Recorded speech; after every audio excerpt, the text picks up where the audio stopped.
अब होगी आपके कमेंट्स पे चर्चा, क्योंकि WSCube टेक लेकर आ रहा है एक नई प्लेलिस्ट कमेंट्स पे चर्चा, जहां पर हर रात 9 बजे हम आपके रैंडम कमेंट्स पिक करेंगे और उन कमेंट्स के सॉल्यूशंस देंगे आपको वीडियोस के फॉर्म में। तो गाइस, अब कमेंट्स पे चर्चा शुरू। Hey everyone and once again welcome to WSCube tech, myself Umar Taskeer. Guys, once again welcome to comments पे चर्चा वीडियो नंबर 15। और यहाँ पर हमारे सामने कुछ बहुत ही इंपॉर्टेंट और इंटरेस्टिंग कमेंट्स हैं। हम लोग इनके सोल्यूशंस देखने की कोशिश करते हैं, जो सजेशंस हम दे सकते हैं वो हम देने की कोशिश करते हैं यहाँ पर। तो आप देख सकते हो, जो पहला कमेंट आपको यहाँ पर दिख रहा है, कॉमेडी कंपाइलेशंस ने ये कमेंट किया हुआ है। Do you recommend getting all 6 Google ad certification और there are only few of them that are useful. देखो, गूगल के एड्स के ऊपर जब आप काम करते हैं तो गूगल एड्स के अपने कुछ स्पेसिफिक सर्टिफिकेशंस हैं। जैसे अगर आप सर्च एक्सपर्ट हैं तो उसका सर्टिफिकेशन अलग है। अगर आप डिस्प्ले की फील्ड में काम करना चाहते हैं, गूगल डिस्प्ले एड्स रन करना चाहते हैं, तो उसका भी सर्टिफिकेशन अलग है।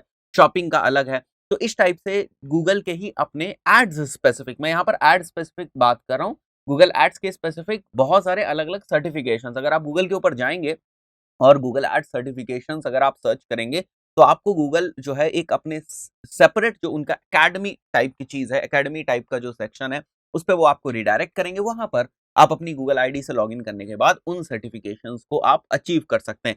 क्वेश्चन में वापस आते हैं। क्वेश्चन जो है इनका ये है कि क्या हमें वो 6 गूगल के जो एड सर्टिफिकेशंस है उनको लेने की जरूरत है। देखो, मैं एक बात आपको क्लियर कर दूं, गूगल एड्स अपने आप में बहुत ही बड़ा टॉपिक है, राइट, बहुत ही बड़ा टॉपिक है। इवन अगर आप बहुत ही ज्यादा निच जो है ओरिएंटेड होंगे, यानी कि अगर आप चाहते हैं कि केवल मैं सर्च के ऊपर काम करूं, आप केवल सर्च के ऊपर अपना एक्सपर्टाइज करना चाहते हैं, अगर आप केवल डिस्प्ले के ऊपर अपना एक्सपर्टाइज करना चाहते हैं, अगर केवल आप यूट्यूब के ऊपर यानी कि वीडियो मार्केटिंग के ऊपर, या अगर आप केवल शॉपिंग के ऊपर अपना एक्सपर्टाइज करना चाहते हैं, then it's totally up to you कि आप एक्सपर्टाइज किस लेवल पर करना चाहते हैं या किस फील्ड में करना चाहते हैं। अगर अभी करंट में आपको नॉलेज जो है वो सर्च की है, तो फिर आप सर्च सर्टिफिकेशन लो। अगर आपको नॉलेज डिस्प्ले की भी है तो आप डिस्प्ले सर्टिफिकेशन की तरफ जाओ। देखो, ये सबको पता है कि बड़ी आसानी से सर्टिफिकेशंस लिए जा सकते हैं। अब गूगल के ऊपर सर्च किया जा सकता है, आंसर्स निकाले जा सकते हैं, उसके बेसिस पे सर्टिफिकेशंस लिए जा सकते हैं। बट उसके बेसिस पे आप बहुत दूर तक नहीं जाओगे। ठीक है, अगर किसी एजेंसी में आप जॉब के लिए अप्लाई करोगे उस सर्टिफिकेशन के बेसिस पे, तो वो बहुत ही जल्दी फिगर आउट कर लेंगे। ठीक है, जो भी एजेंसी में आपका इंटरव्यू लेगा वो बहुत जल्दी फिगर आउट कर लेगा कि आपने किन तरीकों से ये सर्टिफिकेशंस जो है उनको अचीव किया है। तो मैं हमेशा आपको बताता हूँ, कोई भी ट्यूटोरियल होता है उसके पॉइंट ऑफ व्यू से बताता हूँ, सर्टिफिकेशंस कलेक्ट करना हमारा पर्पस नहीं होता है। हम भी इंटरव्यूज लेते हैं बहुत सारे, तो उन पर्टिकुलर केसेस में हम सर्टिफिकेशन से एक क्राइटेरिया हो सकता है आपको शॉर्टलिस्ट करने का, बट जॉब देने का क्राइटेरिया सर्टिफिकेशन नहीं है। जॉब देने का क्राइटेरिया क्या है, मतलब जॉब आपको सर्टिफिकेशन के बेसिस पे नहीं मिलेगी, शॉर्टलिस्टिंग आपकी सर्टिफिकेशन के बेसिस पे हो सकती है। तो जॉब के लिए क्या इंपॉर्टेंट है, जॉब के लिए इंपॉर्टेंट है आपकी नॉलेज। तो मैं ये कह रहा हूं कि आप 6 नहीं 60 सर्टिफिकेशंस ले लो, आप 10 नहीं 100 सर्टिफिकेशंस ले लो, पर जस्टिफिकेशन कौन देगा? अगर आपके पास डिस्प्ले का सर्टिफिकेशन है तो डिस्प्ले की नॉलेज होनी चाहिए, डिस्प्ले का प्रैक्टिकल एक्सपीरियंस होना चाहिए। अगर आपके पास यूट्यूब का सर्टिफिकेशन है तो उस सर्टिफिकेशन को आप जस्टिफाई करते हो। बस 6 नहीं 60 सर्टिफिकेशन आप ले लो, बहुत सारे सर्टिफिकेशंस होते हैं। It's not only about Google के ही सर्टिफिकेशन, और बहुत सारे थर्ड पार्टी एकेडमी हैं, टूल्स हैं जो अलग अलग सर्टिफिकेशंस आपको प्रोवाइड करके देती हैं।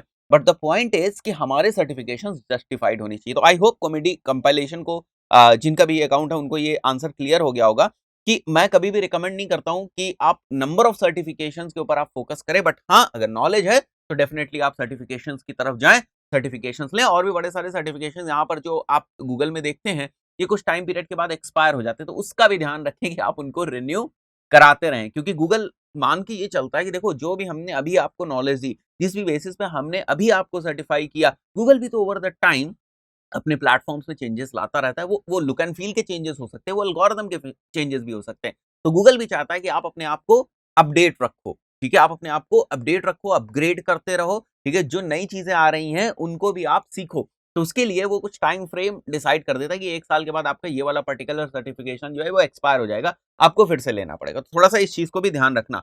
सेकंड क्वेश्चन जो यहाँ पर साथ सरदार का है, वो ये पूछ रहे हैं, सर क्या वेबसाइट के हर पेज के हर आर्टिकल के टाइटल एंड डिस्क्रिप्शन को ऑप्टिमाइज करना meta title and description optimisation कहलाता है? बिल्कुल सही, सही आपने जो है यहाँ पर पॉइंट किया हुआ है। हमें अपने हर पेज का, हर एक स्पेसिफिक पेज का हमें सर्च इंजन ऑप्टिमाइजेशन करना पड़ता है।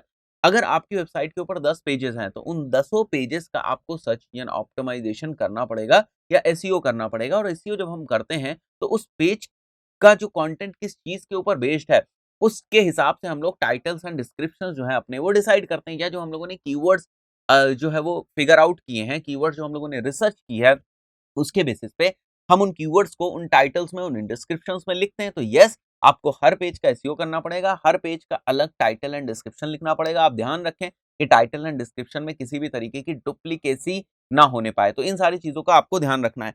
आगे के क्वेश्चंस पिक करते हैं। शायद पोएट्री एंड वीडियो ब्लॉग्स का एक क्वेश्चन है। डिजिटल मार्केटिंग स्कैम के बारे में क्या ख़्याल है आपका? क्योंकि मैं 2 साल से डिजिटल मार्केटिंग सीख रहा हूँ। ये देखो, बहुत से लोगों को इस टाइप की प्रॉब्लम हो सकती है, इसलिए मैंने बड़ा ही जनरल क्वेश्चन यहाँ पर पिक किया है और अभी तक सीख ही रहा हूँ, क्योंकि जो भी सिखाते हैं फुल्ली खुद का कोर्स सेल कर देते हैं, बस मार्केट में क्या चल रहा है उससे कोई मतलब नहीं है। आपके पास इसका कोई सॉल्यूशन, देखो मैं बताऊँ आपको, इट्स नॉट द स्कैम। यहाँ पर मैं ये बताऊँगा आपको कि स्कैम नहीं, देखो आपको खुद थोड़ा-सा जागरूक होना पड़ेगा, आपको खुद इन चीज़ों को समझना पड़ेगा कि अगर मैं कोई भी जो नॉलेज है उसको कंज़्यूम कर रहा हूँ, राइट? तो उसका मैं प्रैक्टिकल इम्प्लीमेंटेशन भी देखूँ। बड़े सारे लोग हैं वो क्या करते हैं, अभी थोड़े टाइम के लिए वो ब्लॉगिंग कर रहे हैं, 1-2 दिन ब्लॉगिंग करी, फिर फेसबुक ऐड पे स्विच कर गए, फिर गूगल ऐड्स पे स्विच कर गए, फिर एफिलिएट पे स्विच कर गए, फिर ईमेल मार्केटिंग पे स्विच कर गए, फिर जो है कंटेंट मार्केटिंग पे स्विच कर गए, फिर सोशल मीडिया ऑप्टिमाइज़ेशन पे स्विच कर गए, फिर एकदम से इंस्टाग्राम पे फॉलोवर्स बढ़ाने लगे। तो वो खुद अपने आप को बड़ा ज़्यादा डाइवर्सिफ़ाई कर रहे हैं। मैं कभी भी ऐसा नहीं रिकमेंड करता हूँ। It's not about the scam. The point is, जैसा आपने मेंशन किया कि हम 2 साल से एक ही चीज़ को सीख रहे हैं। इट्स नॉट अबाउट कि आप 2 साल से एक ही चीज़ को सीख रहे हैं, बट कितना आपने प्रैक्टिकल इम्प्लीमेंटेशन किया, कितना आपने जो है प्रोजेक्ट्स किए। मैं ये नहीं कहता हूँ कि आप हमेशा बड़े प्रोजेक्ट्स करो। हम कभी नहीं सजेस्ट करते हैं कि आप हमेशा बड़े ही प्रोजेक्ट्स करोगे। आप छोटे प्रोजेक्ट से स्टार्ट करो, आप अपनी वेबसाइट बनाओ, उस पे इम्प्लीमेंटेशन करो। वहाँ से आपको धीरे-धीरे कॉन्फिडेंस बिल्ड होता है। अपने आप ऑटोमैटिकली कुछ भी नहीं होने वाला है। ऐसे आप क्या करोगे, आप आज ये कोर्स लोगे, कल वो कोर्स लोगे, परसों ये कोर्स लोगे, every course is good, right? Until unless आप ये ना देख रहे हो कि आप उन चीज़ों को इम्प्लीमेंट कर रहे हो या नहीं और आपका उसमें कॉन्फिडेंस बिल्ड हो रहा है या नहीं। आई डू नॉट नो कि आप यहाँ पर किस जो है स्कैम के बारे में बात कर रहे हैं। जैसे आपने बताया कि आप बहुत ही टाइम पीरियड से डिजिटल मार्केटिंग सीख रहे हैं, तो डेफिनिटली डिजिटल मार्केटिंग एक बहुत ही वास्ट फील्ड है। जैसे मैंने अभी आपको बताया कि गूगल एड्स ही अपने आप में बहुत ही वास्ट है। Even you will find people who are good at search campaigns, ठीक है? तो आप क्या देख रहे हो कि गूगल एड्स के अंदर भी जो है स्पेशलाइज़ेशन है। तो उसी तरीके से डिजिटल मार्केटिंग भी बहुत ही वास्ट फील्ड है ना?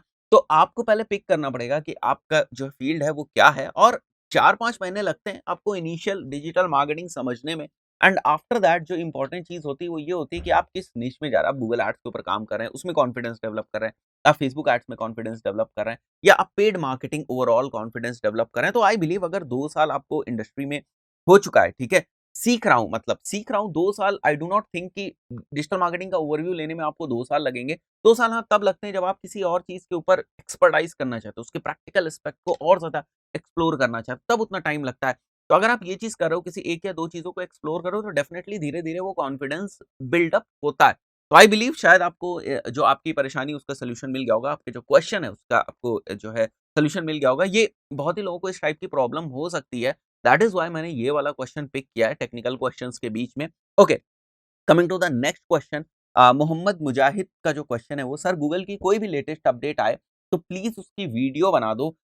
ये इंटरव्यू में क्वेश्चन आस्क करते हैं, राइट? तो मैं बता दूं आपको, हाँ बिल्कुल इंटरव्यू में क्वेश्चन पूछेंगे। वो इस चीज को जज करने के लिए आपसे क्वेश्चन पूछते हैं कि आप एसईओ के फील्ड में है हो, तो या आप गूगल एड्स की या फेसबुक एड्स की डिजिटल मार्केटिंग किसी भी एस्पेक्ट की फील्ड में आप हो, बट अपने आप को कितना अपडेट रखते हो, कितना अपने आप को न्यूज के टच में रखते हो। तो इन सारी चीजों को समझने के लिए वो आपसे इस टाइप के क्वेश्चन पूछ सकते हैं। बट हर अपडेट का मैं वीडियो ही बना दूंगा, बट आपको भी ऐसे रिसोर्सेज ढूंढनी चाहिए जिनसे अपडेट्स के बारे में आपको पता चल सके। तो मैंने कुछ अब जो है रिसोर्सेज आपको बता दी हैं। गूगल्स ऑफिशियल ब्लॉग होता है, ठीक है? उसको आप रेगुलर फॉलो करते रहो, उससे आपको चीज़ें क्लियर हो जाएँगी। बहुत सारे सेंसर्स अवेलेबल है, जैसे एसईएम रश का एक सेंसर है, मॉज़ का वेदर कास्ट है। तो आप अगर उनके ऊपर जाएँगे, वो प्लेटफ़ॉर्म्स एक छोटे से टूल्स टाइप के हैं। मैं आपको यहाँ पर दिखा देता हूँ। अगर हम लोग आ जाते हैं, जैसे यहाँ पर let me come to SEMrush sensor, right? और इसी तरीके से मॉज़ का वेदर फ़ॉरकास्ट है। ठीक है? मॉज़ हैज़ वेदर फ़ॉरकास्ट और एसईएम रश का सेंसर है। तो मैं अगर इसको ओपन करता हूँ, यहाँ पर देखो, ठीक है? और मैं इसको भी ओपन कर देता हूँ और इस चीज़ को मैं आपको एक्सप्लेन कर देता हूँ। तो यहाँ पर अगर आप देखोगे, तो ये भी नॉर्मल रेंज दिखा रहा है। बट कभी-कभी किन्हीं दिनों में आप देखते हो यहाँ फ्लक्चुएशन ज़्यादा होता है। किस चीज़ का फ्लक्चुएशंस? रैंकिंग का। तो अगर रैंकिंग स्टेबल नहीं दिख रही है, ठीक है? इंटरनेट के ऊपर अगर रैंकिंग्स में कुछ फ्लक्चुएशंस हुए हैं, व्हिच मीन्स दैट कुछ गड़बड़ी हुई है। है ना, फ्लक्चुएशन कैसे कैसे कोई वेबसाइट ऊपर एकदम से चली गई, कैसे कोई वेबसाइट नीचे एकदम से आ गई, तो कुछ ना कुछ वहां पर जो है एलिमेंट्स जो है एल्गोरिदम ने प्ले किए या कुछ ना कुछ अपडेट आई है, तो यहां से आपको हिंट मिल जाती, फिर उसके आप बाकी और आगे जाके और रिसर्च कर सकते हैं कि आखिर क्या रीजंस थे कि यहाँ पर फ्लक्चुएशंस हुए। ठीक है, तो ये सारी चीजें आप फॉलो कर सकते हैं। हमेशा वीडियोस का ही ना वेट करें, मैं चाहता हूँ खुद से आप इन चीजों को फॉलो करें ताकि ये सारी चीजें आपको क्लियर हो सके। मॉजकास्ट भी है जो भी इसी टाइप से चीजें आपको बताता है कि कहीं पर अगर फ्लक्चुएशंस बहुत ज्यादा हुए हैं, विच मींस दैट वहां पर अपडेट से रिलेटेड कोई चीज हुई होगी। ओके फाइन, कमिंग बैक, यहाँ पर मैंने कुछ और रिसोर्सेज भी मेंशन कर दिए, जैसे ब्लॉग्स वगैरह, सर्च इंजन जनरल वगैरह ब्लॉग्स हैं। सर्च इंजन लैंड.com एक ब्लॉग है जिसको अगर आप फॉलो करोगे तो बड़ी आसानी से आप चीजें समझ सकते हो कि इंडस्ट्री में क्या चीजें चल रही हैं और क्या नए अपडेशंस हो रहे हैं और कौन सी नई कोई अगर जो है अपडेट आई है तो उसके ऊपर रिस्पॉन्सेस क्या है, कम्युनिटी का क्या कहना है, बड़ी सारी आपको इन्फॉर्मेशन मिल जाएगी। तो I believe Mujahid that you will follow these things, ठीक है, और इनसे आपकी ये प्रॉब्लम सॉल्व हो जाएगी। And then there is another question from information platform. इनका कहना है सर कृपया एफिलिएट मार्केटिंग ब्लॉग के बारे में बताएं। देखो एफिलिएट मार्केटिंग पे वी आर प्लानिंग कि हम कुछ अच्छा आपको एफिलिएट मार्केटिंग के ऊपर कंटेंट दे पाएं ताकि आप अगर एफिलिएट मार्केटिंग के फील्ड में जो है स्टार्ट करना चाहते हैं वो करना चाहते हैं तो जो है हम आपको कुछ कंटेंट दे पाएं जिससे आपकी जो लर्निंग है वो इन्हांस हो सके एफिलिएट मार्केटिंग के फील्ड में। तो जल्दी ही उसके रिलेटेड कुछ कंटेंट आएगा। फाइन, तो आई बिलीव बड़े ही इंटरेस्टिंग क्वेश्चंस थे और जिनके भी ये क्वेश्चंस थे उनके जो प्रॉब्लम्स हैं वो सॉल्व हो चुकी हैं। अगर आपके भी कोई क्वेश्चंस हैं तो आप इसी प्लेलिस्ट में किसी भी वीडियो के नीचे डाल सकते हैं, हम जल्दी ही उन क्वेश्चंस को भी पिक करेंगे और उनका सॉल्यूशंस भी देने की कोशिश करेंगे। दोस्तों इस पर्टिकुलर वीडियो में इतना ही, मिलते हैं नेक्स्ट वीडियो में, टिल देन गुड बाय।